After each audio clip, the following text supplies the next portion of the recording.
What is up, you guys? Welcome to Walk the Line. I got a very special episode lined up for you. We're going to be diving into the stacked UFC 310 fight card, which is indeed the last pay-per-view event of the year.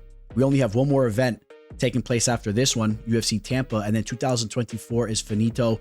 So, you know, the UFC had to cap the year off in a major way, and this is the event. This is the one here. And I saw a lot of you guys in the comment section of my UFC 309 prediction video talking about 310, as some of you guys caught wind of me being excited for that one. There was a lot of legends on that fight card, and I definitely understand where you guys were coming from, as a lot of you were pointing out that this is a better fight card. That card just had me going because there was quite a few amount of legends that I've been following for a long time, fighting on it. But actually, one of those legends in Chris Weidman will now be fighting on this card, so that it makes this one even better. I mean, you take a look at the main card, major implications for each division in the top three fights. Of course, when you have the title on the line, it doesn't get bigger than that. And we have the UFC newcomer Kai Asakura, who's coming over from Rise and getting an immediate title shot against our current best representation of this division, without a doubt. Alexandre Pantoja, he's the reigning flyweight champ. He's so well-rounded. He's got that dog in him. Of course, great grappling skills, great striking, but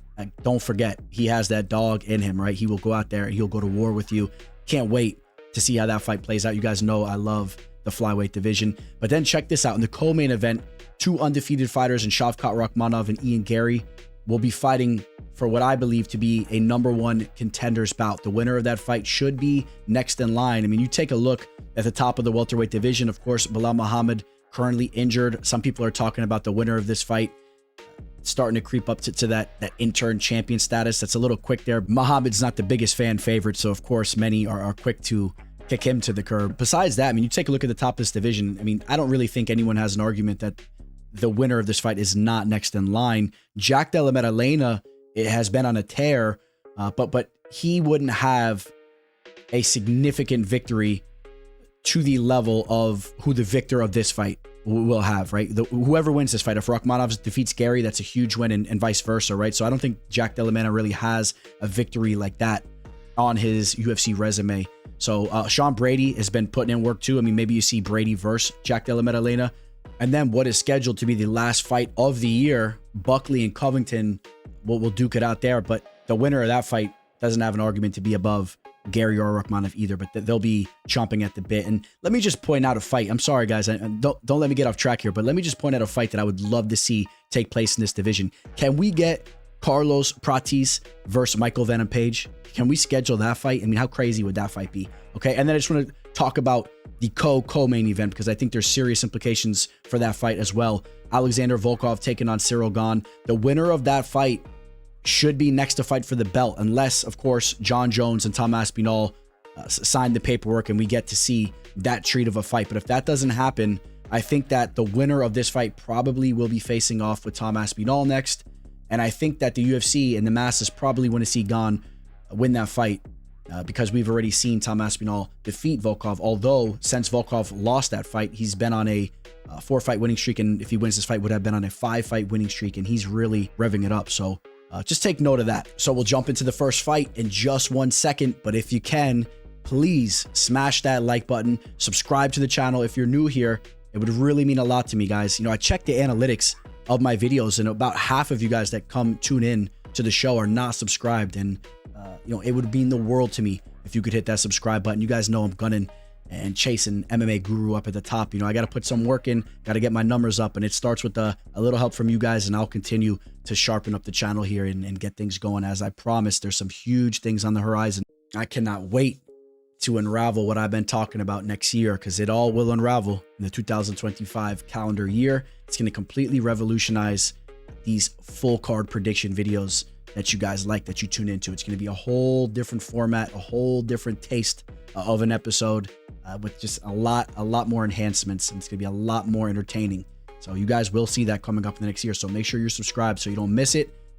If you guys want to work with me for my official plays, don't forget, you could reach out to me through email or DM me through social media if you guys want some further information on my official plays. And the last thing, guys, before we jump into this first fight, got to give a shout out to my partners over at BetUS. A special shout out to BetUS. In my opinion, it's the best sportsbook out there. Nobody gives you the type of deposit bonus matches that they do, okay? If you reach out to me, I'm going to give you my referral link and you're going to get a 150% match on your first 3 deposits.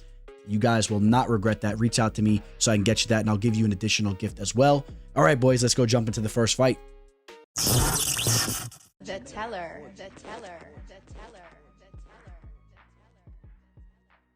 Kicking the card off, Kennedy Nzechukwu takes a short notice match with Łukasz Brzeski.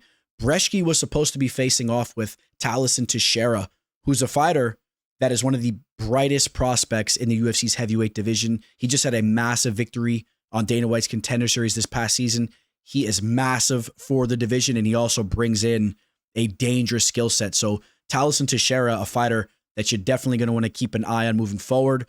I would argue to you that this is a more winnable fight for Brzeski. And that's saying a lot because Nzechukwu is a proven UFC fighter who has wins in the light heavyweight division. Obviously, he has a massive frame as well, and he fit right into the UFC's heavyweight division very well. And he was just in the octagon 4 weeks ago, where he looked to have been moving in there like a video game character, the way he finished Chris Barnett. I don't put too much stock into a victory over Chris Barnett, but I do think that victory gives Kennedy more confidence. It was much needed confidence coming into that fight. He was 0-2 in his last 2 fights.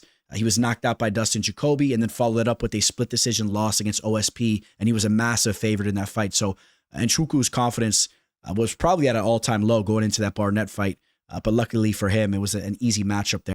Now, when it comes to Łukasz, some of you guys already know this, but I'm not the highest on him as a fighter, hence some of my Frankenstein syndrome comments throughout the years, but I will give him some credit. I do believe that he's shown some growth and some improvements, and I know he comes into this fight off of a first-round KO loss against McParkin. We love to see that. We cashed in on that. That was an official play of ours. But the fight before that against Walter Walker, although he was taken down multiple times in that fight, he showed some grit. He was working his way back up to his feet. And I thought that his striking actually just looked a little bit more developed compared to some of the performances that he's had in the past. A lot of L's throughout his recent fights. He was on a 3-fight losing skid going into that Walker fight. He's really hanging on to his UFC career by threads. If he loses this fight, he very likely gets cut by the UFC, and I think that he's going to be the hungrier fighter here. Kennedy is a fighter that has solid skills, but I kind of wonder where he's at mentally at times. I think he's a dude that just kind of goes in there and looks to put on a show and looks to go to war. Whereas there is the possibility that Brzeski comes in a little bit more focused and game planned on the night, knowing the implications of this fight for him. But even then, there's just not a lot of avenues for him to go down, okay? Because when it comes to the grappling, he's very low level there. He's not going to be taking Kennedy down. Kennedy has showcased very good takedown defense throughout the years. If anything, we're going to see Kennedy work the clinch game and eventually get a takedown on Brzeski and work some damage down there, okay? So Brzeski can turn over every stone he wants to. At the end of the day, he's really going to have to go out there and hit Kennedy with the knockout shot. That's how I look at this fight. I think that Brzeski has to land a huge shot to shake things up on Kennedy, and it would have to happen on the feet. Kennedy is vulnerable to being tagged up there. You take a look at his numbers. I mean, Kennedy's been absorbing 4.83 strikes per minute. That's a very high level, or excuse me, that's a very high number for the heavyweight division. If you take a look at Brzeski's numbers, the ratio is a little better there, but don't let that confuse you. Kennedy is the superior fighter here. If Kennedy doesn't make a mistake, if he fights a smart fight here, if he's patient, he'll get the better of Brzeski anywhere this fight goes. He'll get the better of him at range. I think he could do a lot of work in the clinch, and I wouldn't be surprised, like I said, if he even changes levels and does some work down on the mat. So I do have Kennedy and Nzechukwu winning this fight. Opening odds on Kennedy are around -450, so he's a massive favorite. It's warranted. Brzeski's a bad fighter. Kennedy's got his confidence back. He looked phenomenal in the cage against Barnett. He's really moving well. He should go out here and not only get the W, but I'll bank on Kennedy getting a finish. And you take a look at the numbers. Kennedy's a fighter that has 9 KOs out of his 13 fights. Even has one little sub there as well. He rarely goes to a decision when he's winning a fight, and I think he wins this fight. I sense a finish. Brzeski's been knocked out 3 times out of his 5 losses, okay? He's vulnerable to being finished as well, and I got Kennedy getting a KO in the first or second round. I think it happens early. There's really a stark contrast in this matchup here. You got the 42-year-old Clay Guida taking on the young 25-year-old surging Chase Hooper. This fight taking place in the lightweight division.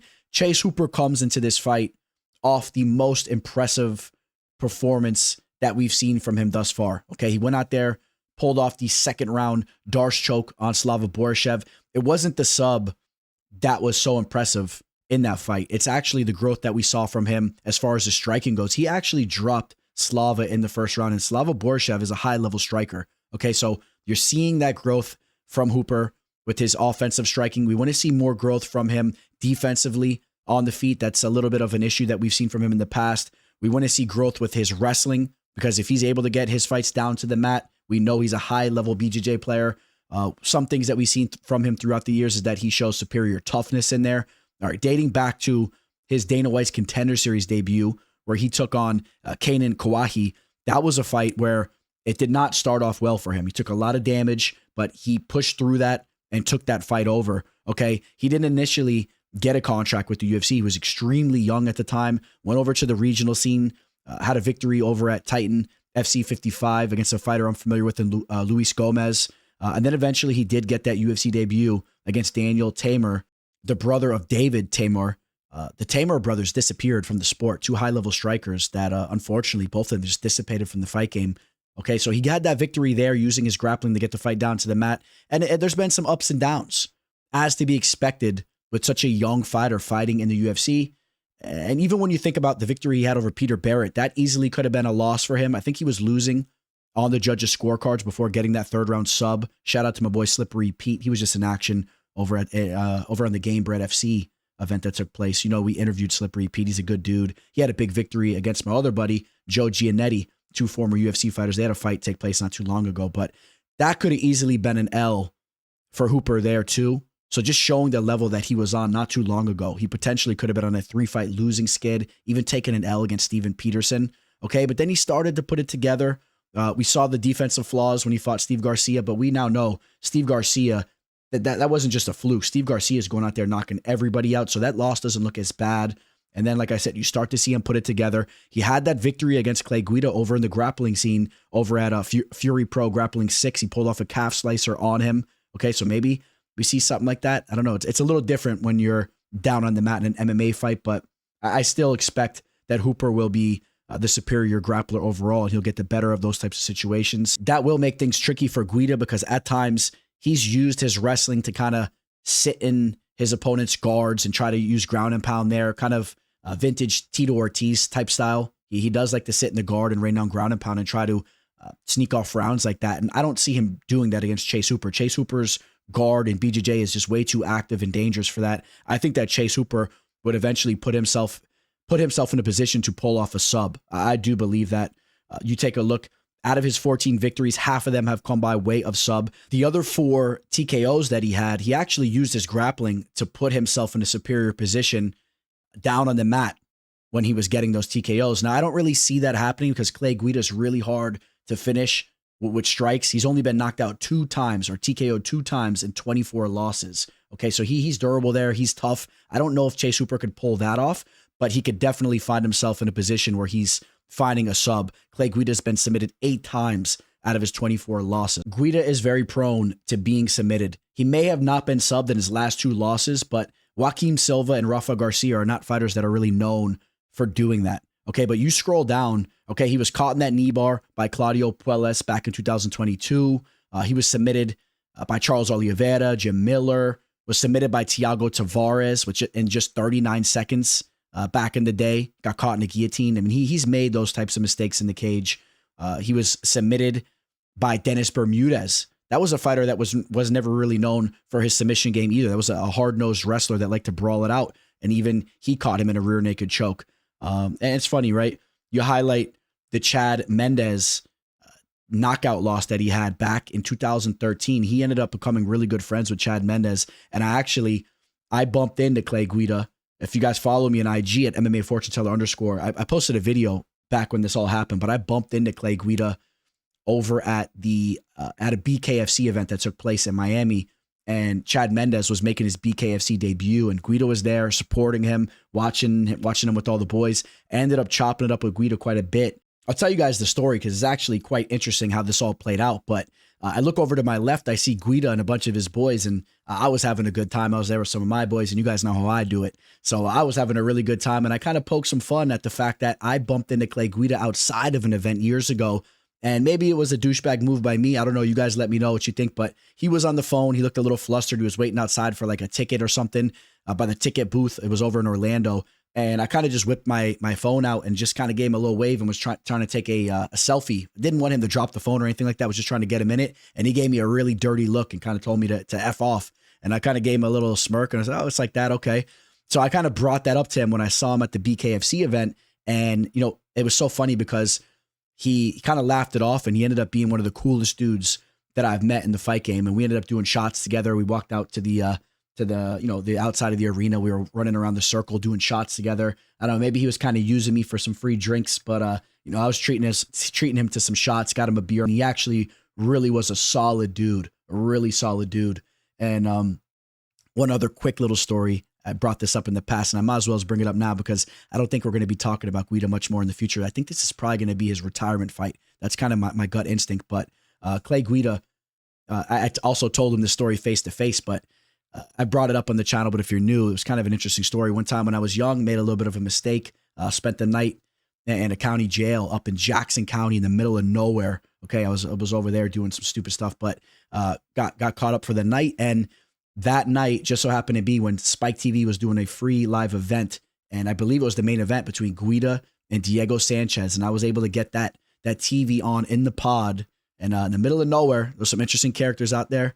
I came in ready to go off whatever situation I had going on that day, so I was just running around. I wasn't worried about nothing. I was running around that pod in there, and I got that on the TV. All the boys were loving the fact that I knew that the fights were on Spike, and we pulled them on. People were jumping on the tables. If you guys remember that fight, that was one of the most epic fights that we've ever seen. And based on the situation I was in, it kind of brightened my night up there. And I was letting him know how I saw him fight Diego Sanchez live in that type of situation. He got a kick out of that. So just giving you guys some stories here rather than just always crunching the numbers. But we'll get to business for the rest of this card. Chase Hooper is currently a minus 950 on BetUS. He's a huge favorite. I like Chase Hooper to win this fight. I like Chase Hooper to get that submission victory. That line's a little crazy. I do like the fact that if you're backing Chase Hooper, you don't have to worry too much about him getting clipped with the shot, getting knocked out, because that's just not what Guida does. I mean, out of Guida's 38 victories, again, just 3 knockouts. So, I mean, you're not really worried about that. He's so old. And is he really going to be able to push to win a decision? I mean, Chase Hooper's been looking really good, but that line is just so damn high. I think you're trying to target Hooper on a sub prop, or you're looking for an under if you could potentially find value there. But that line is just crazy high, man. Of course, with a line like that, the value is on the dog in Guida. If Guida can somehow avoid being subbed and just maybe get a couple takedowns and pressure and sneak off a close one. In the welterweight division, we have the UFC broadcaster Michael Chiesa taking on the 38-year-old Max Griffin. And I highlight the fact that he's 38 years old because if you were kind of just thinking about this fight off the top of your head, you may think it's Michael Chiesa that's the aging veteran towards the end of his career. He hasn't been the most active throughout the years. And on the other hand, Max Griffin is a fighter that still looks to be in phenomenal shape. He doesn't look like your typical 38-year-old fighter. He's coming into this fight off a split decision victory over Jeremiah Wells. I like the way he looked in that fight. He dug deep. And besides that, he's been getting the job done for the most part. A couple scattered L's throughout the past couple of years, but look at the level of competition. Took a decision loss to Neil Magny back in 2022, and he also took a decision loss against the raging phenom in Michael Morales. So those don't look that bad. You got to highlight the finishes that he had over Ramiz Brahimaj and Song Kanan. First off, the knockout he had over Song was crazy, just completely flatlined him. And then the finish that he had over Ramiz was pretty impressive as well. He was digging deep and going to war, and he basically ripped Ramiz's ear off. But make no mistake, he was dominating that fight, just intimidating Ramiz in there. And Ramiz just had a nice little W the other week. So that victory ages pretty well. I like this matchup for Max Griffin, and I'll tell you why. You could say that Chiesa has the advantage down on the mat. He's a high-level grappler, but Max is a fighter that's pretty good at keeping his fight standing when he wants to, and I think that he should be able to circle and use his takedown defense to keep this fight standing, where when it comes to the striking, he'll be the much more active fighter. It's kind of herky-jerky, it's kind of awkward, but there's some pop on it, on his strikes, and I think he'll be more active, and I think he can win the fight there. I think that he stifles Chiesa's grappling and takedown defense attack, and he gets the better of the striking. So I am leaning towards Max Griffin's way. Max is a cool dude. I've chopped it up with him a little bit on IG in the past, and he's a cool dude, and he does enjoy himself out of the cage. But when you take a look at his physique and the way he takes care of himself, I mean, for a 38-year-old, he still looks to be in phenomenal shape. So I think that he'll have plenty of gas in the tank, and I got to side with Max Griffin here. Don't worry, guys. Stick with me. I'll have plenty of underdogs coming your guys' way for this card. Don't worry. I got some big dogs coming your way. But I will side with the slight favorite. Anyway, just a -140. This line's not too high. I like the value even on a -140 Max Griffin. I don't think the line's out of range. If it starts to go back towards where it opened up around -155, creeping up to a -170, you're definitely pushing it in my opinion. But around a -140 line, I think that that's reachable. And I like Max Griffin to win this fight. I'm going to say Griffin wins a decision. Over to the flyweight division, where we have the number 14th ranked Cody Durden taking on Joshua Van.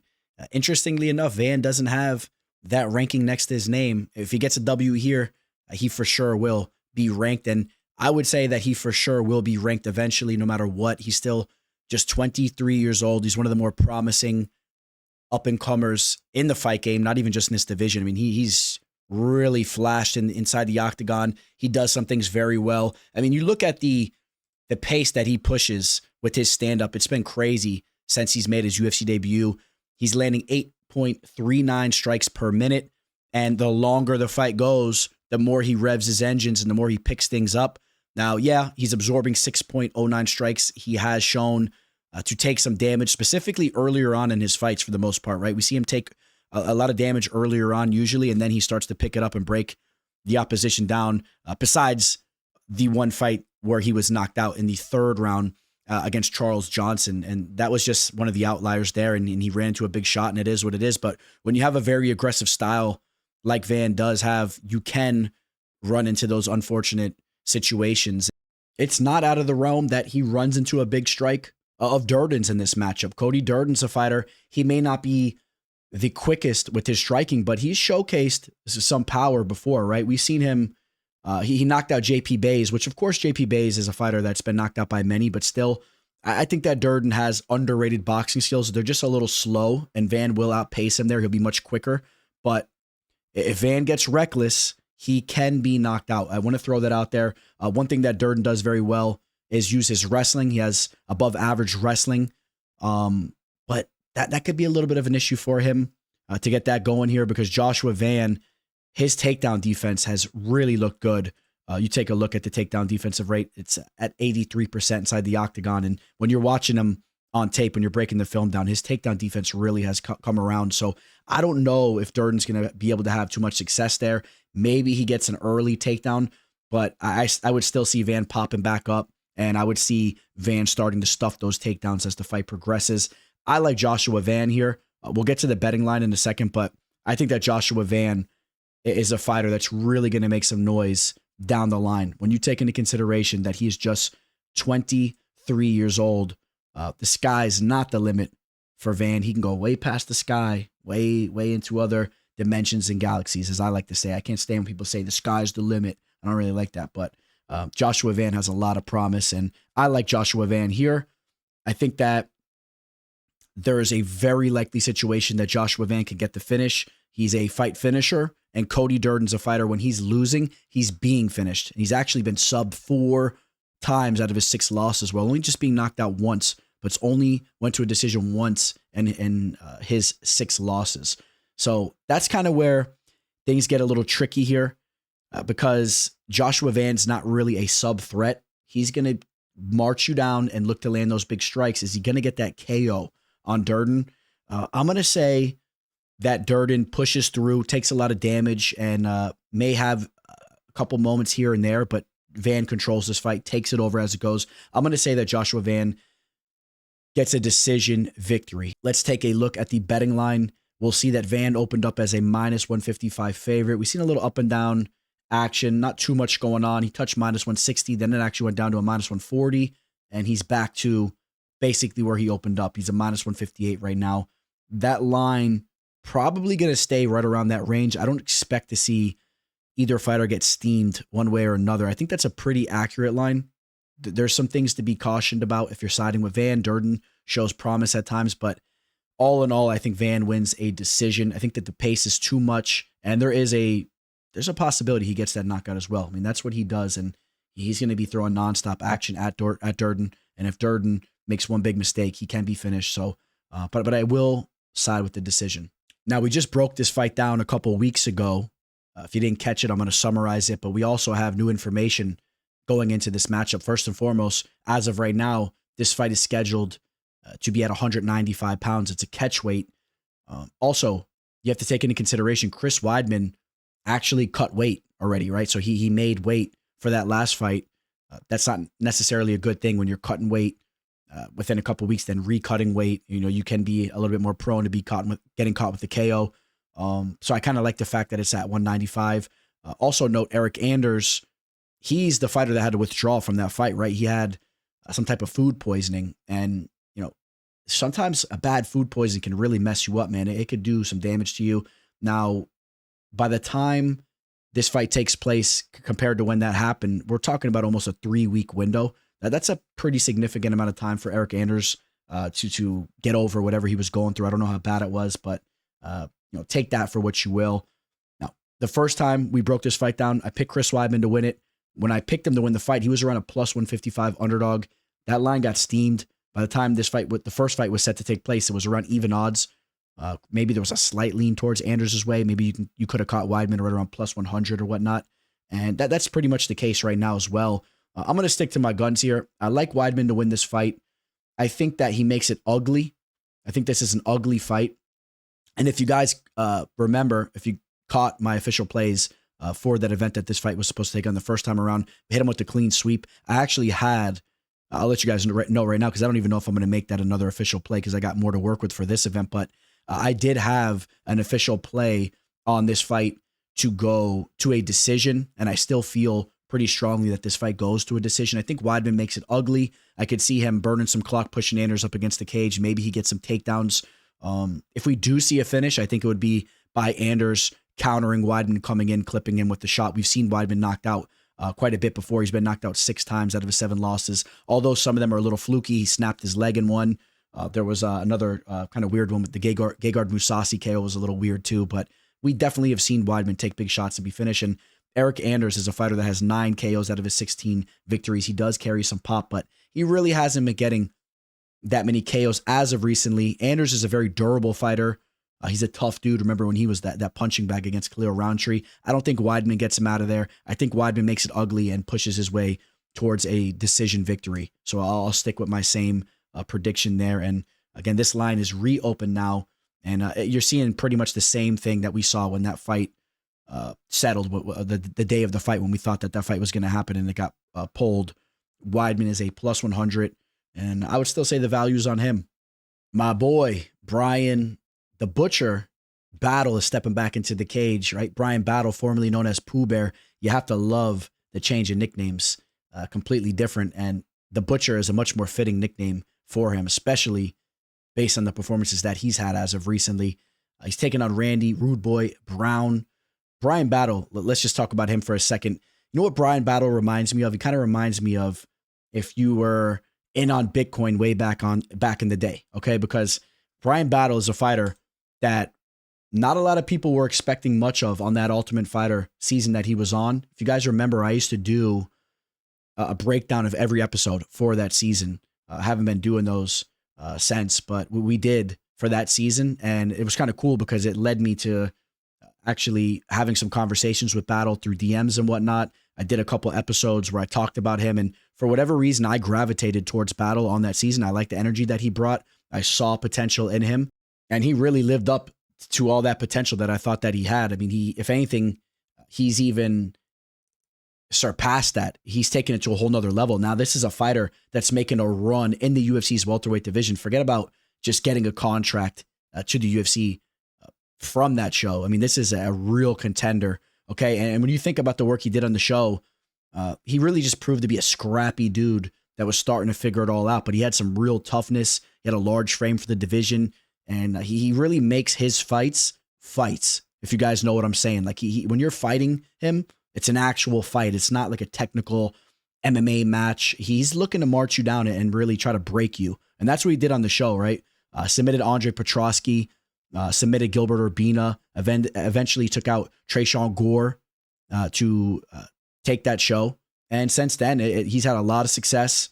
He's essentially, in the UFC, he's essentially 1, 2, 3, 4, 5-1. Okay, the Ange Loosa fight, if you guys remember how that played out, Ange Loosa took the chicken's way out.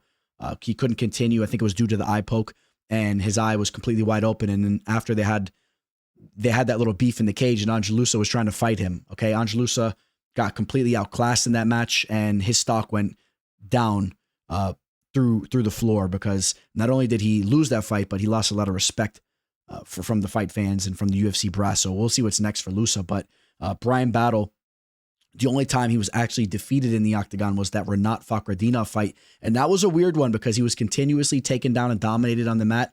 But besides that, he's always shown to have good takedown defense. And especially after the fact, he's shown to really have figured that part of his game out. He's a well-rounded fighter. The performance that he just had against Kevin Jousset was very impressive. That was a big-time victory for him. He started off a little slow, but once he picked it up, he broke Kevin down and got that finish. And Battle is hitting on all cylinders right now. I really like him in this matchup. He's just 30 years old right now. We're going to see continued growth from him. Remember, this is a guy that used to be overweight. If you kind of know his story, he was an overweight guy. You take a look at the way his physique looks now. He looks better and better every time he's in the cage. I mean, physically. I mean, he's starting to be shredded up. He's already big for the division. And Randy Brown's not a bad fighter, but if I'm being honest, I kind of have Randy Brown as an overrated fighter throughout the years. That Zaleski dos Santos fight played out closely, but I'll tip my hat to him for getting the decision there. The knockout over Muslim Salikov does look good. Salikov up in age, but you saw what he just did the other week. Don't put too much stock in the determined victory, but if you want to highlight the times that he's came up short, I mean, you think about the Jack Della Maddalena fight, gets subbed there. He was KO'd by Vicente Luque, was KO'd by Nico Price. I saw that fight live. That was a crazy one, crazy knockout loss there. He was submitted by Mike Graves, the American Top Team product way back in the day. He's just shown to fall short in those big fights at times. And if you take a look at his victories, I just don't see a lot of big names there. That's why I think he's overrated. I thought he lost the Chaos Williams fight. He was hurt on that feet a couple times on the feet. I think he was dropped a couple times. And I just don't put too much stock into his victories. Okay, I mean, pull up any real big names for me. I just don't see much there. I really don't. And that's part of the reason why I think he's overrated. And I think that Bryan Battle is going to get the better of this battle. How do you like that, guys? And I'm going to say that Bryan Battle gets him out of there. I'm going to say he gets a knockout, a TKO knockout in the second round. I'm going to say he gets him out of there. Okay. Bryan Battle opened up as a -240 on BetUS. He's now a -180. The line is coming down. If you're on the Battle side, you're loving that. You're sitting back on that line and you're waiting for it to continue to come down. But be careful because you might see it start to A down. You might see that curve start to come back down. And I wouldn't be surprised if that's the case. I mean, I would really be surprised if that line continued to dip and if Battle went down to like a -160. I really would be surprised. I don't know what the masses are seeing. They're definitely seeing something different than I see on tape and what I see when I put this recipe together. I like Bryan Battle to get that second round TKO. We got ranked action set to take place in the featherweight division. We got Movsar Evloev taking on Aljamain Folkmaster Sterling. This fight was initially supposed to take place on that UFC 307 fight card that was headlined by Alex Pereira and Khalil Roundtree. Unfortunately, Sterling did have to withdraw.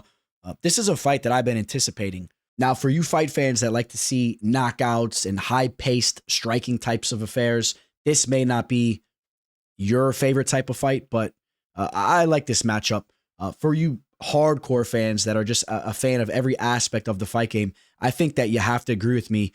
We're just very interested to see who's going to get the better of those high-level grappling exchanges. Both these fighters are very similar in a lot of ways, really. I would say both have mediocre level striking. They've really relied heavily on their grappling dominance in the cage, and who's going to get the better of that type of situation. Because I do believe we're going to see heavy scrambles and both fighters implementing a heavy grappling game plan. I know sometimes when you have a grappler versus grappler, you'll end up seeing a kickboxing match. I mean, that's possible, but I do believe that there will be plenty of scrambles going on, and I'm excited to see who gets the better of them. I'm favoring Movsar getting the better of those exchanges. I mean, the pace that he pushes with his grappling, it's really high. And I just see him being a little bit more technically sound. Now, not to say that Sterling isn't phenomenal with that aspect of his game as well, but you mix in the fact that Sterling's now, 35 years old, and Movsar's 30 years old, and he just seems to always come out on top in those grappling exchanges. Like every single time when he's in there, I mean, he's just superior down there. You take a look at some of the work that he's done. He's just relied heavily on that type of tactic. The Diego Lopez fight, that was a funny one, right? If you guys remember, Lopez takes that fight on short notice. I believe that was his UFC debut. Movsar was a huge favorite, and then Diego has his coming out party. Even though he loses that fight, it's super competitive, and everyone kind of realizes like, hey, this dude's no joke. Nobody had really even gone out there and had given Movsar a competitive affair, and then this dude just comes in on short notice and was fighting with reckless abandon. And Diego Lopez was a fighter that took an L in Dana White's Contender Series, so he kind of threw us a curveball. People were underestimating him. That was a good fight. Arnold Allen touched him up a bit in his last fight, but again, Movsar closing the distance, relying heavily on the grappling. I just see Movsar being a step ahead of Sterling. You guys know I've been hard on Sterling in the past, and I put a lot of that behind me, but if you guys don't know the story, man, he cost me some big money when he took the chicken's route out against Piotr Yan that first time around, where he somehow got that gold strap on his waist when he was getting dominated, and I thought that he could have continued to fight. I think the masses all thought he could have continued to push forward in that fight. And some of you guys don't like when you see a guy like me sitting on my chair, in the studio over here in the lab talking about, oh, this fighter could have did that or that. And they say, oh, why don't you step in there?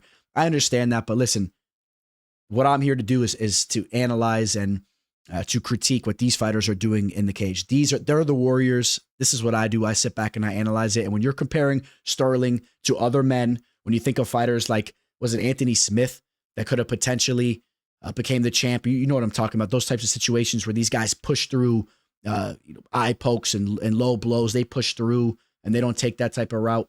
You got to put Sterling under the magnifying glass for what he did there. And I thought that he lost the rematch, which was crazy. Then he defended the belt, and then he goes out there and beats down TJ Dillashaw, which I knew he was severely impaired going into that fight. And a lot of people didn't really believe what I was telling you guys. But if you saw Dillashaw, I think it was on the Jackson podcast, he can't even lift his arm up like to here. Okay. He was fighting one-armed, and you could say, well, that's his fault for taking the fight. You could say that, but still, I just don't put any stock into that victory there. And then I thought Cejudo beat him as well. So you want to talk about Sterling just really just flustering me when I'm trying to fade him and whatnot. He just kept getting away with murder in there. And then finally, Sugar Sean O'Malley put him in his place and knocked him out. And we went crazy when that happened. So, and then he goes out there and just gives us an absolute snooze fest against Calvin Kattar at UFC 300, the most boring fight on that card, and just kept using his grappling. And I don't know, Sterling's just not really my cup of tea. I hope Movsar can somehow get him out of there, but I'm leaning towards this fight going to a decision. You're going to see a lot of time going off the clock with these fighters pressing each other and scrambles and pushing against the cage, trying to see who can get that takedown and solidify the better of the grappling exchanges. And I think that this fight goes to a decision, and I think that Movsar does what he does best, and that's going out there, getting a decision victory. If we were to see a knockout, I think that it would be via Movsar landing a shot. We've seen Sterling clip before. He's been knocked out twice out of his 4 losses. Remember when Marlon Moraes hit that chin? Of course, Sugar just knocked him out recently too. Movsar doesn't have that track record of going out there and knocking dudes out, but when you see the work that he's getting in over at American Top Team, and you see the way he looks technically with his stand-up, it's not bad. And eventually, maybe he starts to get more knockouts. But the thing you're just worried about is Sterling has shown to have a suspect chin at times. So if we do see a knockout, I think it comes by way of Evloev touching him on the chin. But I'm not favoring seeing that happening. And you take a look at the betting line right now. Evloev opened up as a minus 225. He came down to a minus 200, and now he's all the way up at a minus 255. Okay, so some interesting line movement here. He's a big favorite. I like him to win this fight. I think it's a relatively safe pick as well, because I don't see Sterling getting that sub on him. You saw Movsar defend dangerous submission threats from Diego Lopez. He's always calm and composed. He never looks for a way out. He's very technically sound. I think he finds his way out of any types of threats that Sterling throws his way down in the mat. Sterling, he has that herky-jerky type of striking. He moves good with his footwork and whatnot, but it's not super technical. It's not super dangerous. I think that this fight goes to a decision, and I think that you're kind of safe taking Movsar here, but that line's still a little high for my liking where it's at. Maybe Sterling can get the better of some of those scrambles. Maybe he snatches up a back. He's a very good back take. He'll lock in that body lock. We saw him do that to Petr Yan. We saw him snatch up Sandhagen's back rapidly in that fight and pull off a sub. You never know. That line's too high for my liking. The value has to be on the former bantamweight fraud champ. If there was ever a fight to use as an example for me to kind of highlight the importance of fighter mileage, this is a great one right here, okay? Both men are 33 years old, all right? But they're at completely different points in their career. Themba Gorimbo has just 18 professional fights compared to the 33 professional fights of Vicente Luque. And you have to understand that Vicente Luque has been involved in some of the craziest wars that we've seen take place in the octagon. And he's a fighter that's known to have gone to war in the gym when he's training, right? He was a Black Zillion team member. If you guys remember the old Black Zillions, and that gym has changed so many names throughout the years. But that elite group of men that he surrounded himself with when he was very young, when he was a young stud, if you remember, he was on the Ultimate Fighter ATT versus the Black Zillions, which I got some crazy stories about that season. I don't want to keep rambling about these. One time, that's a story for another time, I guess. But ended up spending a night. And the owner of the Black Zillions, who passed away, I didn't even know who he was. I ended up finding myself at that house and spending the night there. And I'm looking at the pictures in the house, this beautiful house in Parkland, Florida. And all of a sudden, and this is happening that season I think it might have been a live season. It was filming live or whatever, but it might have been the finale was filming. I spent the night at his house. It was a wild story, blew my mind how I fell into that situation. But crazy, right?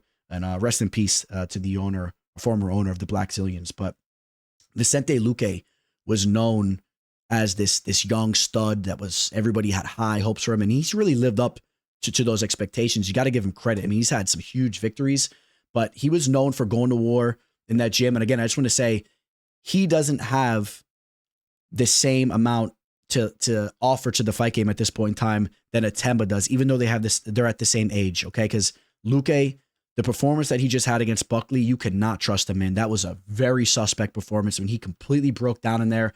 He's battling some health issues. I believe he had some type of brain surgery. He's having some type of issue health-wise. I just don't see how you could be banking on him. I mean, if you knew he was completely healthy and good to go, yeah, he's the way more proven fighter. Even as of recently, he used his grappling to get the better of RDA. That was somewhat impressive, showing different elements to his fight game. And he's a fighter that's always shown to be a real sub-threat. He has a nasty Darce choke. His striking so technical, but defensively, it's like he's freezing up in there, and it's like he has these little lags. If you guys know what I'm saying, he kind of freezes up, and there's opportunities for fighters to land that. And we saw Jeff Neal knock him out. And Themba is a fighter that's very well-rounded, in my opinion. He has underrated striking. People talk about the wrestling that he pushes and the pace he pushes there. But, I mean, the knockout he had over Pete Rodriguez, although that's a low-level fighter, I mean, he showed that athleticism and that explosive ability to go out there and starch you. And if Vicente is lagging in there, I could see Themba cracking him and knocking him out. It would be interesting to see how the grappling exchanges go, because Vicente is very technical there, but I just don't have any faith that Vicente shows to be anything of what he used to be in the past. I'm sorry, I have no faith in him. I was very disappointed in the way he looked against Buckley. That was a weird fight. But I will say, to play devil's advocate, Themba was submitted in his UFC debut against AJ Fletcher, got caught in that guillotine choke. Even AJ Fletcher has never touched the level of what a Vicente Luque has, the level that Vicente Luque has reached in his career. Vicente is way more dangerous with his grappling game. And then just the victories that Themba has had are very low level. You could put a little bit more stock in that Ramiz victory, but the Sato, Pete Rodriguez, and Nico Price at this stage in the game, those are low-level victories. So this is a big step up in competition, but I just do not have any faith in Vicente Luque, okay? And I think there's a very realistic possibility that Themba knocks him out. Look at the level of strikes, or the number of strikes that these fighters are absorbing. Vicente Luque absorbing 5.21. That's more than he's landing at 5.07. Themba just getting touched at 1.07 strikes per minute, while landing 3.11. Take into consideration the level of competition. I understand that, but I like Themba here. Themba opened up as a minus 200. He's now a minus 170 on BetUS. That is strictly due to the level of competition, and people are a little suspect to how he's going to perform with this step up. And I say that he will deliver. And I'm actually going to say, unfortunately for Luque, I think that he has a very suspect performance again, and we're all kind of worried about him. And I think he gets finished. I think he gets knocked out. I think he gets finished via TKO, or maybe even that one shot snipe, that starch KO. That's possible as well. We got two OGs set to square off in the light heavyweight division. We got the number 13th ranked Anthony Smith taking on the number 12th ranked Dominick Reyes.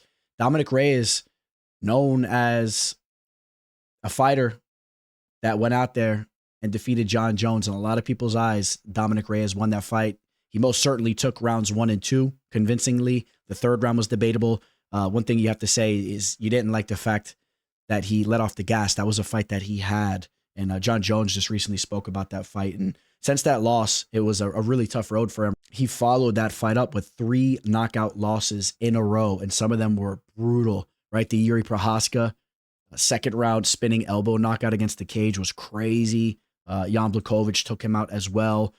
Ryan Spann hit him with the power jab. That's how deflated his chin was at that time, which it's still questionable if it's came back, but he's coming off a solid performance. And let me just say, the Ryan Spann fight, I was sitting at a local bar, and I just so happened to sit next to, completely coincidentally, I sat next to one of Dominick Reyes' really good friends. I mean, it was legit, dude. He was pulling out all the pictures. He was sitting there. He came out to watch him fight. It was the first time he said he watched a fight where he wasn't with his brother, who his brother is one of Dominick Reyes' best friends, who flies out to all the fights. I played football with him, and it was kind of crazy because I'm sitting there with him. He was a really cool dude, and he was all stressed out for that fight. And then imagine he watched his boy get knocked out. He was very emotional and completely convinced that he was going to get him to retire. And it's crazy because after that, he takes another fight and has one of the better performances that we've ever seen from him. I thought that fight against Dustin Jacoby was very impressive. Knocked him out in the first round. And shout out to Dustin. Dustin will be fighting on the next event in UFC Tampa. He always shows love. He follows and he comments and whatnot. Shout out to Dustin Jacoby. But that was a tough loss for him. And that may be the fight that leads Dominick Reyes to getting this train back on the track and making a run once again. I don't know. He looked good in that fight.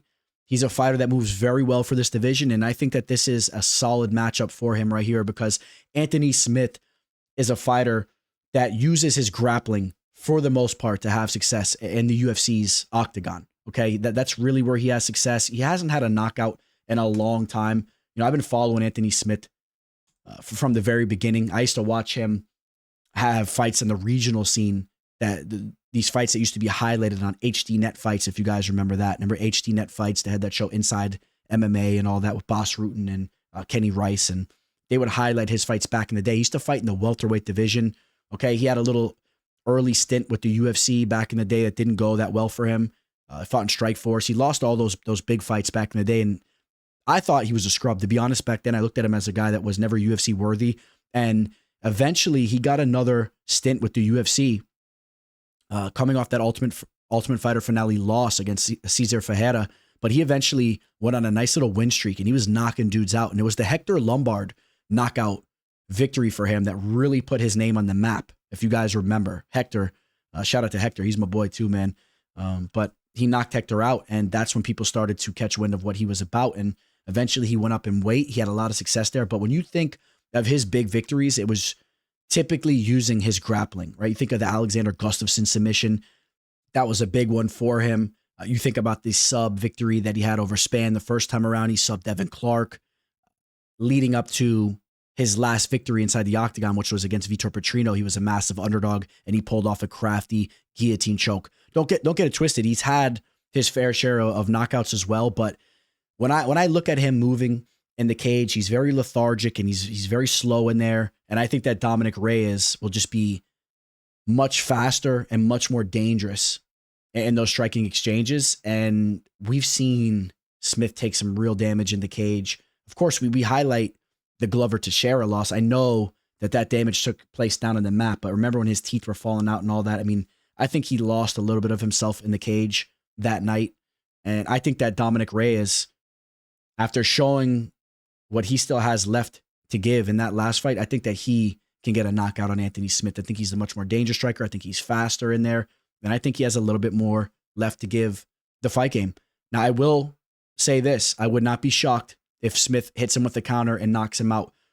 Don't just think that Dominick Reyes' chin issues have evaporated just because he went out there and got a quick knockout in his last fight. Okay, they're still there. If he gets touched, he can be knocked out as well. All right, this is the light heavyweight division, and Smith's crafty, but he's slow. I'm going to say he doesn't find that strike, and I'm going to say he doesn't find success with his grappling either. I like Dominick Reyes to win the fight, but he is a minus 330. That's too high for my liking. That's much too high for my liking. I already highlighted some of the danger that he'll be facing here. This is a light heavyweight bout. No, I don't like it. I like the value on the underdog here in Anthony Smith, who's at a plus 240. He always seems to rise to the occasion in those big type of fights. I think that it's possible that he does, but all in all, I'll say Dominick Reyes gets a knockout in this fight. First or second round. Hey guys, real quick, just wanted to give a special thank you to you for tuning into my show. It means a lot to me. If you could hit that like button, it means a lot to me. Subscribe to the channel. It means a lot to me. I put a lot of work into tape, into the production, and I want to let you guys know that you guys really mean a lot to me, because without you guys tuning in, I wouldn't be able to do this. All right, guys? So thank you very much. Feel free to reach out to me. If anyone wants to work with me for my official plays, shoot me a message. Also, shoot me a message if you have any recommendations for the show. Any feedback is greatly appreciated. Email me, DM me on Instagram or Twitter. I get a lot of interesting messages from you guys, from all types of interesting people. I had a former title challenger son email me earlier today. Cool stuff like that, so I always love the feedback. Back to the show, boys. We made it up to the main card. You're definitely not going to want to miss this one. There's a reason why this fight is kicking off the main card. We have a featherweight matchup between Nate Landwehr and Choi, the Korean Superboy. These are fighters that are notoriously known for getting fight performance bonuses. They always bring it. Now, they do have a little bit of a different style in the cage.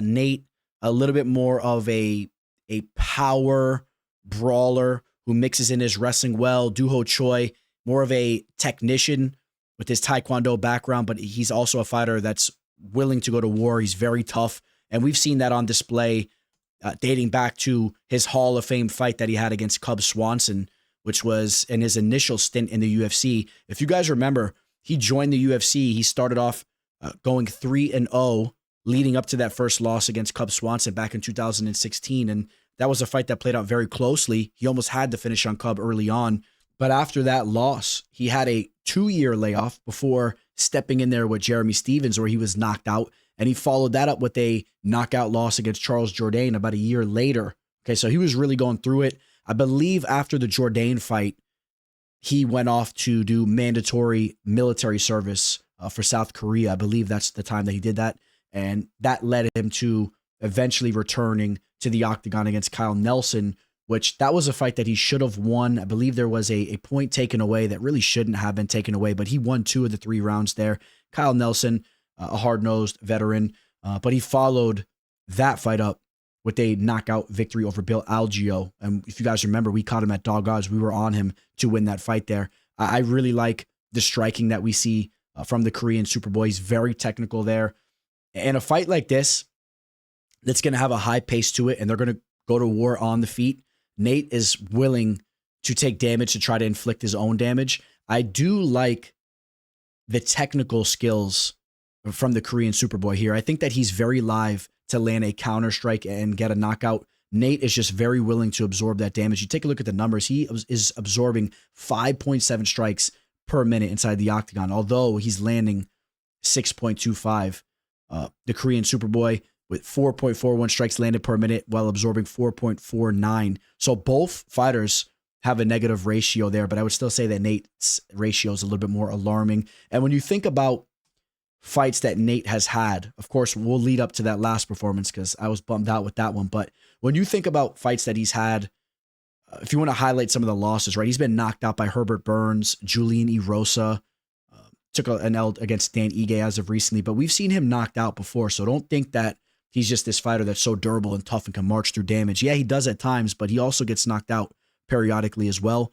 The Darren Elkins fight, that's a weird one, right? They went to war in there. When I was watching that fight, that was an official play of mine that we cashed on. But I was saying to myself, I've always been a little down on Elkins, and I was saying to myself, I'm not that impressed with the striking I'm seeing from Landwehr. Why can't he just sit down on his shots and get him out of there? Because Elkins is just like a slow motion Frankenstein coming forward. But time revealed that Elkins is just a whole different type of animal. So, you take that fight for what you will. But I just think that Duho Choi is a little bit quicker and more technical, and he can get you out of there a little bit more cleanly. Okay, but you also think about some of the wrestling skills that he showcased. He went out there, got a victory over the very talented and dangerous Ludwig Klein. He got a submission in the third round, used some of his wrestling skills, defeated David Onama. That's a big victory. The one we got to talk about now is the Jamal Emmers fight, and that was a fight where he took a lot of damage again in that first round. He took a lot of damage. He was close to being knocked out. I know.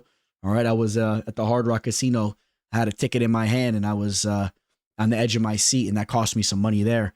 But Emmers he flaked out, and Emmers, he gassed out. Basically, he broke down, and he got finished there. And Nate is the type of fighter that will push through that type of drama. He has the heart of a lion, but the chin is still somewhat suspect, as is the Korean Superboys at times. We've seen him knocked out as well. So, both these fighters have been knocked out twice before. I just feel that Duho Choi is going to be a little bit more technical, and I think he could stuff takedowns and get the better of the striking exchanges. If this fight does so happen to go to a decision, I like it for the Korean Superboy. But if we see a knockout, I kind of favor the Korean Superboy getting that knockout as well. All right, so I don't say it with an overwhelming amount of confidence, but I like the Korean Superboy here. He's 33 years old. He's starting to get more active again. He had those layoffs. Nate's 36 years old. He's taken his fair share of damage. Give me the Korean Superboy, who is an underdog in this spot. He opened up as a plus 134 on BetUS. He's now a plus 115, so we do see action coming his way as well. So it seems that people are in agreement as far as the line movement. I like the Korean Superboy to get the job done, and I'm going to say it's an absolute war, and the Korean Superboy eventually tags him with a nasty hook and finishes him up with a TKO.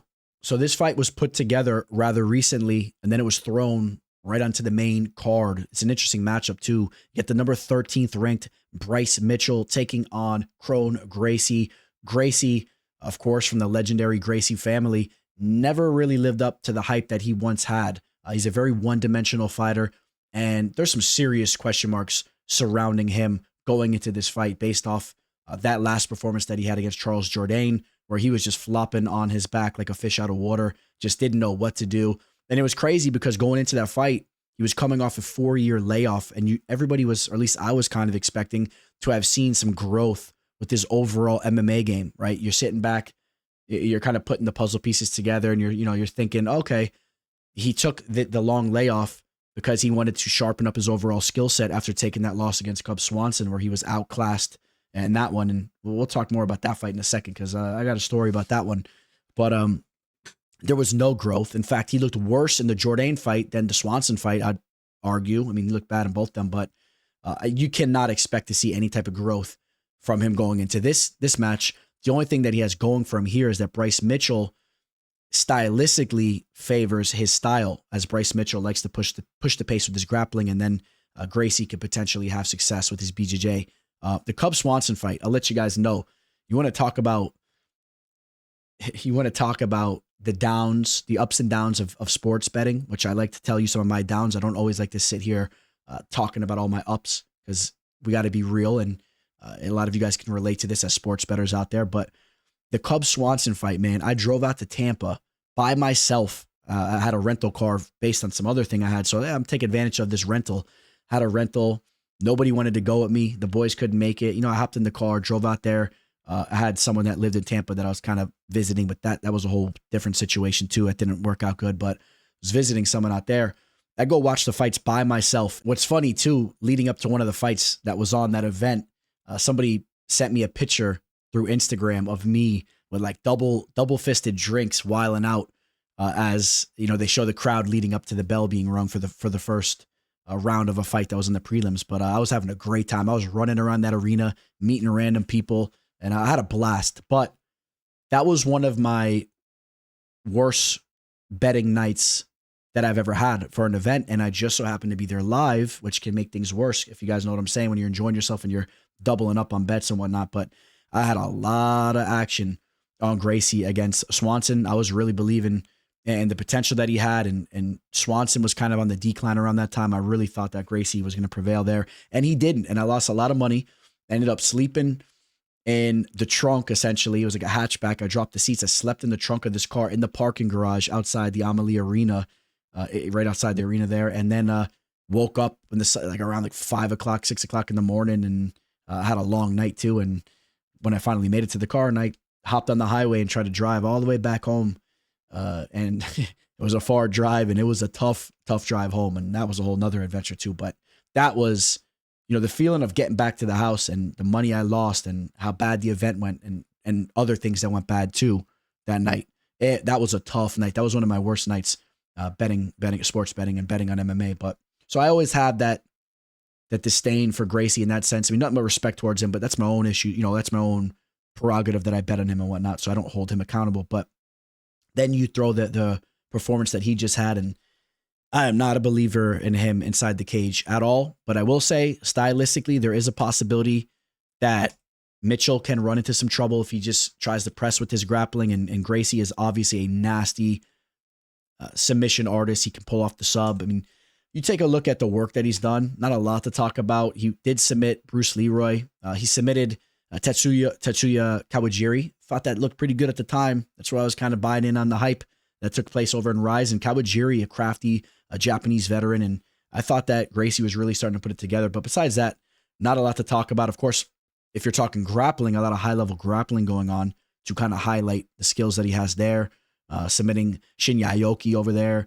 He's been in there and had victories over grapplers like Gary Tonin. I mean, that says a lot about the level of grappler that he is. But let's just cut to the chase here, guys. I mean, I don't have any faith in him to go out here and get the job done. I think that if Bryce Mitchell fights an intelligent fight, this is Mitchell's fight all day. Mitchell will be the more complete striker, and just he should keep distance.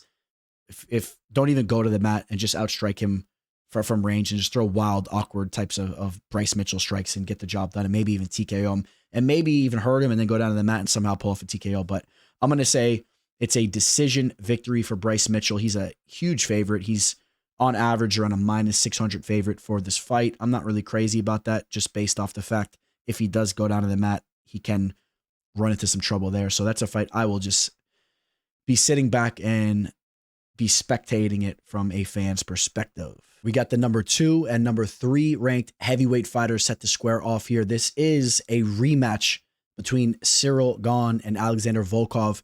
Gane did take the first fight via unanimous decision. On some judges' scorecards, he won every single round. I believe one judge gave him one round. There was a 49-46 scorecard out there. The strikes, not really indicative of what you would think compared to the scorecards. The strikes were relatively close. Total strikes Gane at 139 compared to the 115 of Volkov. I just rewatched the majority of that fight. Volkov started off pretty good. The first round played out pretty close. The longer the fight progressed, though, it seemed like Volkov was either gassing out a bit, and note that was a 5-round fight, but it was almost like Volkov was gassing out, but also mixed with the fact that he didn't like the offensive threat of Gane, and he was kind of backpedaling against the cage a little bit, and Gane picked him apart, was landing a lot of kicks. Something to highlight, since that last fight, Volkov has really looked good in the cage. Since that loss, he did have the one loss against Tom Aspinall, but besides that, he is 5 of 6 in his last 6 fights, and the last victory that he just had was probably the most impressive, the way he dominated Sergey Pavlovich at range, and he kept a good pace throughout that entire fight. Also, in the mix of those wins, went out there, submitted Tai Tuivasa, showing a little bit of a different element to his attack. KO'd Rakhmonov. I don't really put too much stock into that, but I do like the first round knockout he had over Jairzinho Rosenstruck. Also, the Tybura victory, too. I think Tybura is a good fighter. So, I mean, he's been putting in work. When you take into consideration he's just 36 years old in the heavyweight division, he's still growing as a fighter. I do believe that. Even with 48 pro fights, I think that he's still evolving. He obviously is obsessed and loves the fight game, and he's coming into this match hungry to get redemption over a fighter that went out there and already has a W over him. So I'll let you know this. I think that this fight is closer than the odds are going to say. And although you may look at this fight and just say, oh yeah, Gane went out there and did what he did to him the last time, he's going to go out there and do that again. I'm not really sure if that's the case. The last time these two men fought, Ciryl Gane was a fighter that never tasted defeat. Now he's lost twice since the last time they were in there. So take that for what you will. But he's shown some flaws in his game. But we're really overanalyzing him. When you look at the level of competition, I mean, he made that mistake in the 5th round against Francis Ngannou. That was atrocious. He was in Ngannou's guard and he drops back for a heel hook, showing to really be lacking with his fight IQ. But I'm sure he learned from that experience. He should have been the heavyweight champion after that fight there. Followed that up with a nice KO. The Jon Jones fight, we have a great deal of respect for Jones. You guys know I've been raving about him being the GOAT. I've solidified my opinion on that, which I used to be torn on it. Now there's no question about it. And I'm not even really a Jon Jones guy. So, I mean, I'm just really giving you my professional outlook on that. But still, the way that he let Jones take him down and sub him there, man, that was a little strange. And I wonder where he's at mentally after having a performance like that. Even though he followed up with the Spivak KO, I think that the fact that he's tasted defeat twice, maybe his confidence isn't the same as what it was back then. But then, I'm overanalyzing it because he also has more MMA experience and he's just a really good fighter. And this is a tricky one. But I will say, this is a 3-round fight. You got two heavyweight fighters that are very technical. Volkov is dangerous on the feet. This is the heavyweight division. Anyone can be knocked out at any given time, especially if Volkov picks the pace up a little bit. I don't think he should fight with his back against the cage, trying to do that little point style fighting with Gane. He can get away with that against a lot of other fighters, but this is a fight that I think he wants to step on the pedal a little bit, and maybe he gets lucky and cracks Gane with the shot. And you talk about how high level of a striker Volkov is. One of his performances where he showcased that was a fight that he lost, and of course the Derek Lewis KO loss. I've talked about it before. I flew out to Vegas for that McGregor-Khabib fight, and I had some big action on Volkov. He was breaking statistical records in that fight, and then he gets cracked with the KO shot with just 11 seconds to go. The Curtis Blades L, that was a fight where he was getting taken down multiple times, but he was working his way back up to his feet. I think he's a better grappler today than he was there. I think that goes without saying. And we talked about the Gane loss, the Aspinall submission loss. Aspinall is a different animal, but there's a lot of good work that's been going on in the cage for Volkov, and he may be the best version that we've ever seen from him, and he may go out here and get redemption, but he needs to change a couple things up. And like I said, I think he needs to step on the gas a little bit more and make this more of a dog fight. And Gane is a fighter that may wilt in there. I don't know. I want to see him tested more so there. As much as I want to pick Volkov to win this fight, because when we get to the betting odds, they just seem a little off to me. Even though we've seen these guys fight before, things change fight to fight. I can't really get there. I can't. Ciryl is the real deal, and I think that he outpoints Volkov once again here. And Volkov at plus 250. I think the value's on him. Don't be surprised if he shakes things up. You're getting an elite fighter that's hungry for redemption. You get him at plus 250. I'm not sure if that's something you want to target or not, but I don't necessarily recommend you guys are hammering the minus 330 line on Ciryl Gane and mixing that in parlays. It could bust your parlays. I'm just throwing that out there. It may not play out like that. Ciryl may go out there and dominate. Once again, it's the fight game. You never know exactly how it's going to play out, but just understand Volkov is coming into this fight with a lot of momentum behind him after that fight that he just had against Sergey Pavlovich. In the co-main event, we got a title eliminator between two undefeated fighters. Shavkat Rakhmonov taking on Ian Garry. Somebody's O has got to go. Kazakhstan versus Ira. This is really a great fight. Now, the betting line may not point to that. The betting line a little wide for this one. We'll get to that here in a second. I think this is a very competitive fight. Love him or hate him, Ian Garry is a very talented fighter. When you understand that he's just 27 years old, in fact, he just turned 27, okay? He was 26 just a couple weeks ago. I don't think a lot of people realize that, okay? Because you can expect major growth in his game. And yes, the last fight that he just had played out closer than any other fight that we've seen with him inside the octagon. But you have to understand, MVP is the real deal. And at the end of the day, he prevailed there. Now, this is a whole different animal here. Shavkat Rakhmonov, the Nomad, I mean, 18-0 as a pro. Out of those 18 victories, every single one of them has been a finish. And he's diverse with his attack. He'll knock you out. He'll sub you. He's extremely dangerous anywhere the fight goes. He's so well prepared. He's been grinding over that Team Killcliff FC for some time. You see him working on the pads here, but also note he gets in a lot of work with Henry Hooft, who you guys know I'm very high on as far as his striking goes, and there he is. This is going to be an absolute banger. Now, Gary is a threat with his striking. You take a look at the numbers here. He puts off a lot of volume, landing 5.5 strikes per minute while only absorbing 3.17. It's a great ratio. Not only can he outpoint you and pick you apart, landing calf kicks from the outside, jabbing you up, he could also start you. We've seen him go out there and land some pretty brutal KOs just because they haven't happened very recently. Don't think that he can't still pull those types of KOs off. If you remember the head kick that he landed on D-Rod, that was very well impressive. You think about the knockout that he had against Song Kanan, that was nasty. I mean, he is a knockout artist to an extent. He also had a KO in his UFC debut against Jordan Williams, really pushed the pace on him in that first round. Now, the Jeff Neal split decision victory, let's just highlight that for a second. That was disgusting, the fact that one of the judges gave Jeff Neal that fight. I thought that was a masterclass by Ian Gary. He picked Jeff Neal apart, and Jeff Neal still showing to be a very dangerous fighter. The MVP fight, that was his toughest fight to date. MVP is a fighter that I'm extremely high on. You guys know I targeted him at dog odds when he made his UFC debut against Kevin Holland. I couldn't believe he was a dog going into that fight, but MVP is the real deal. You guys know I want to see him fighting Carlos Prates in the near future, but at the end of the day, Ian Gary dug deep in that fight, and he took the back of MVP, and he took that last round, and he won that fight. It was an official play of ours. We were happy to cash there. I was on the edge of my seat. That was a crazy fight card in general, but Ian Gary is a winner, and I think that if you're just overlooking him here, thinking that Shavkat's going to run through him, I think you're mistaken there. I do, because Gary is just a game fighter, and at the very least, I think this fight plays out competitively.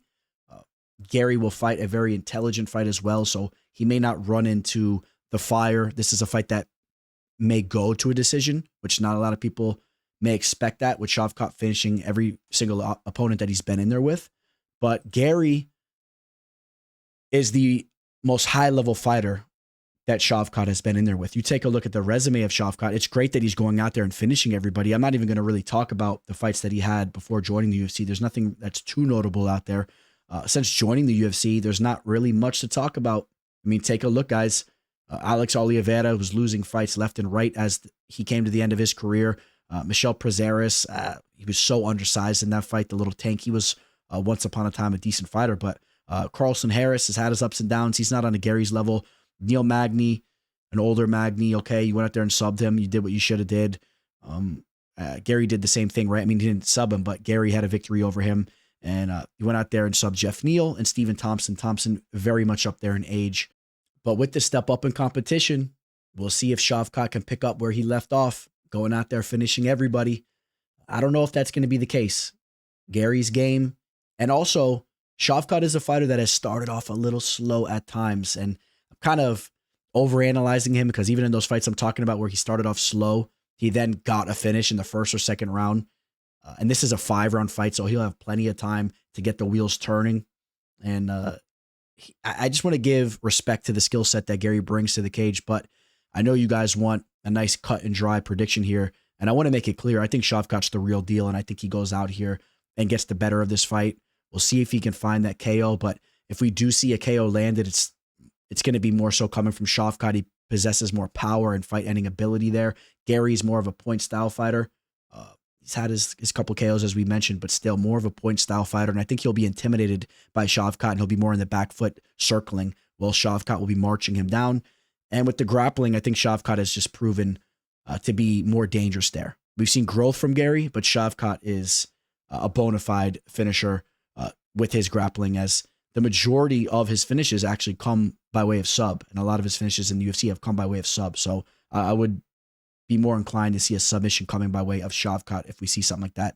I got Shavkat getting the better if this fight goes to a decision, sub, or KO. But if the fight does go to a decision, I think that is Gary's best way to sneak out a decision and get a W there. But we'll take a look at the betting line. Shavkat Rakhmonov opened up as a 3-1 favorite on BetUS. He was a -300. He is currently a -350. A little up and down action.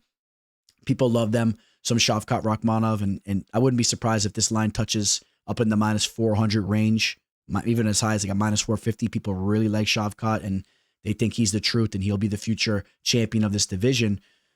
I think that line's too steep, though. I think you got to put a little bit of respect on Gary's name, and I think the value is on the underdog, especially if you're able to catch Gary, which this will be very realistic. He's up in the +300 range in a couple of different sports books, but before the time, leading up to the fight, if he touches like +350, I think that the value is on Gary all day, and that's really a bargain.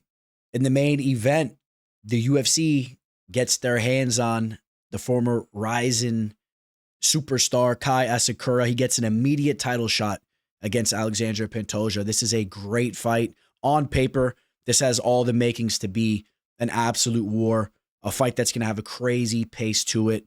Let's just note, Pantoja, a great representation of the UFC. Of course, he's a champion, but besides that, this is a fighter that's very high level, but he's also willing to put on a show for the fans. He's willing to participate in those dog fights. And make no mistake, at least this is the way I look at this fight.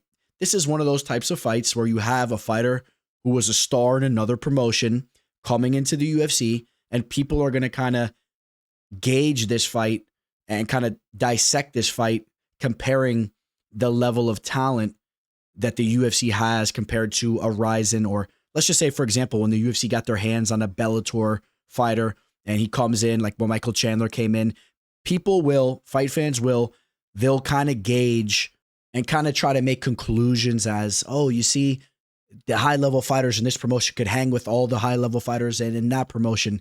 And it's not really the case. And people will overanalyze a fight. But just understand there's going to be those types of narratives surrounding a matchup like this. We're going to see how a very high-level fighter from that side of the world and that promotion comes in to the UFC and performs. Okay, but every situation's different. So you can't really just analyze the whole promotion versus promotion based off one fight. If you guys know what I'm talking about, there's depth. But we are going to get an idea of how a very high-level fighter from over there fights against our best, because Pantoja is the best. He's the best flyweight in the world. There's just no question about it. Until proven otherwise, he's gone in there. He's defeated the best of them.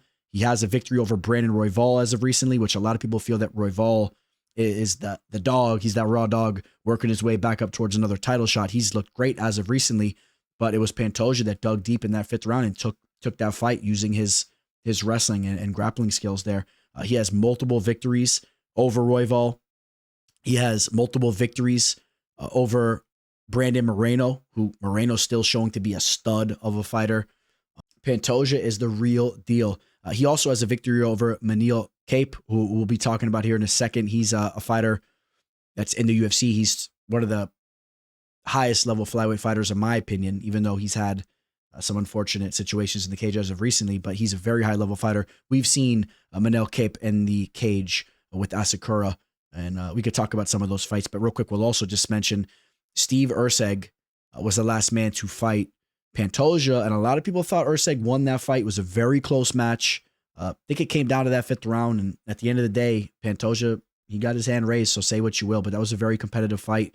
Asakura, he comes into this fight off of a second round TKO finish over Juan Archuleta. Archuleta, a solid fighter, a very proven fighter, but the only thing I'll say about Archuleta, after that loss, he goes on to lose 2 more fights. I don't know if he's retired from the fight game. He's getting up there in age a little bit, and I don't know if Archuleta was really primed for that fight. I don't want to take too much away from it, but Asakura is a fighter that takes his fair share of losses. You could call them high-level fights taking place over there. I mean, of course, when you're fighting Kyoji Hiraguchi, that's a very high-level competitor. Now, he was knocked out by Hiraguchi, but he also had a knockout victory against him in the first round. And when you take a look at those fights, that's his type of fighting style. That's Asakura's type of fighting style, man. He has a very high pace with his striking. He's wild in there. There's some fights I've seen from him where he's getting knockouts on the feet, but he's so reckless and his hands are so low when he's winging these punches. I kind of feel that Pantoja, even though he doesn't have a long track record of knocking fighters out, I think his striking is a little bit more technical, and I think he's live to potentially get a knockout in this fight because we've seen Asakura be knocked out multiple times in the cage. Now, he did have a decision victory over Manel Kape, who we were talking about, but then he was knocked out by Manel in the rematch there, highlighting some of those vulnerabilities that he has and those firefights. And just, he's a great fighter. We'll see how he fills into this UFC flyweight division. He's instantly getting tested against the best. I think that he's dangerous. He's very dangerous, and there's potential that he lands a knockout, but I think that Pantoja proves to be a better fighter when you break down the tape, and Pantoja should have a grappling advantage here as if this fight goes down to the mat, and I would expect that it does touch the mat at some points in time in a 5-round fight with a very high pace to it. When Pantoja feels threatened or if he's in vulnerable situations, he will shoot takedowns, and he will typically have success getting it there. So we'll see how Asakura holds up as the fight goes down to the mat. A lot of times, Asakura is a fighter that will inflict a lot of damage on his opponents down on the mat, but if you look at the strikes that he's landing over there, he's able to knee them to the head, kick them to the head, and land all this wild stuff. He's not going to be able to do that here. So that's going to put him in more of a vulnerable situation down on the mat to play into Pantoja's type of game. He's not going to be able to just go reckless and let loose, and Pantoja will probably be able to implement more of his BJJ skills without facing too much danger. I like Pantoja to win this fight. I think that Pantoja is a higher level fighter. I think he still has a lot more left to give the fight game at this point in time. He's getting a little bit up there in age, but I think right now he has more to offer the fight game, and I think he'll be motivated for this fight, knowing the threat that Asakura is, and just headlining an event like this. I think there's a lot of energy being pumped into Pantoja. I think he rises to the occasion, and I think he defeats the old Ryzen product here. Alexandre Pantoja opened up as a -235. He's now a -260. We see action coming in on him, even though he's opening up as a decent favorite here. I think it's somewhat warranted, but I wouldn't let that line get out of hand. It's starting to get to a point where you almost kind of, it is at that point, actually. Let me be clear. It's at that point where I wouldn't be touching it. I think 235 was reasonable. 260, you're starting to push it. I would really like Pantoja more around like a 215. This is a 5-round fight. Even though Pantoja typically gets the better of his opponents, let's not forget that a lot of his fights have played out closely. The Royval fight came down to that 5th round. Urseg fight came down to that 5th round. Who's to say that this fight doesn't play out very closely like that as well? And Asakura is still young and developing. He's 31 years old. He's entering his prime. He's a dangerous fighter. He's very motivated for this fight, and he's dangerous to knock anybody out. So if Pantoja makes some mistakes, he can get caught with some nasty work too and get finished. So I don't like the value on that betting line. I would like Pantoja more around like 2-1. I would like him as a -200 or lower, to be quite honest. I don't really like even the opening line, but obviously that's a better line than 260. The value is on the dog. Okay, that's what I'm getting at. And you can catch him as high as like a +230 right now. Keep an eye on that line. It might even get crazier. And I think the value is on the UFC newcomer. But I do have Pantoja winning this fight. I'm going to say he wins this fight. Oh, I'm going to throw a wild card to you guys. Does he get the sub or the KO? Because I think that Asakura is very vulnerable to being KO'd, as wild as he is. And I could see, I'm going to say Pantoja clips him with the shot. Not positive that he's going to get the TKO, I think, but I will say he lands a big strike. He may follow it down to the mat and sink in a choke. All right, I'm calling that club and sub, rear naked choke. He hurts him on the feet, though, with something big, and then he pulls off a sub. All right, guys, that's going to wrap up UFC 310. You guys know I got to leave you with some parting words, but I do want to give a special shout out to everyone that tuned in for the entire show. If you're still watching this, you listen to this whole thing, I greatly appreciate you. Please hit that like button while you're on your way out. Obviously, you enjoyed it if you listened to it this long, and it's just greatly appreciated, man. Thank you, guys. Catch me on my social media. Reach out to me for anything. If you guys have any recommendations for the channel, different things I could do to improve the channel, any type of feedback is greatly appreciated. If you just want to say what's up, you say what's up too. And go follow me when you go check me out on Twitter and Instagram there. And leave you with some parting words. Want to give you guys... or wish you guys all a happy Thanksgiving. Some of you guys will be watching this after Thanksgiving, but some of you guys will be catching this Thanksgiving morning. Hope you guys have a great day. Spend it with your family. eat some good food. If you don't really have an extended family, if you're kind of in a situation where you're not able to do that, go get out, go get a nice warm meal at a restaurant. There's all these types of restaurants. They serve these nice warm Thanksgiving meals. Go conversate with your community. Go enjoy some company, man. And don't just bottle yourself up and sit by yourself. Figure out a way to go out there and just spark off a conversation, man. And at the very least, enjoy your own company, because you can go out, grab a hot meal, and you could definitely enjoy yourself. All right. Go to a place that has a TV up, has a game on, and just, lock in, smell that fresh air outside, and go treat yourself to a meal, even if you're by yourself.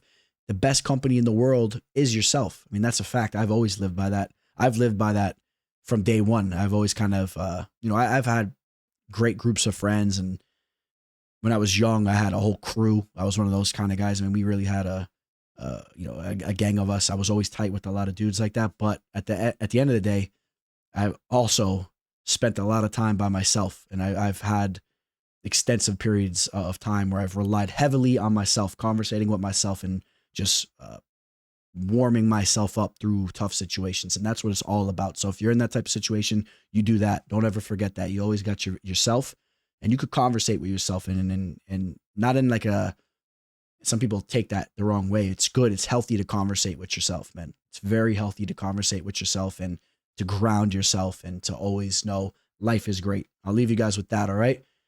Wish you all happy Thanksgiving. Hope you guys all have a great card for UFC 310. I'm sure you're going to be seeing a lot more from me because we got some time till this fight takes place. So we'll do a prop video for this event. I'll be all over social media, posting reels and pictures and whatnot. So I'll catch you guys over there too. All right. Signing out. Teller. The teller.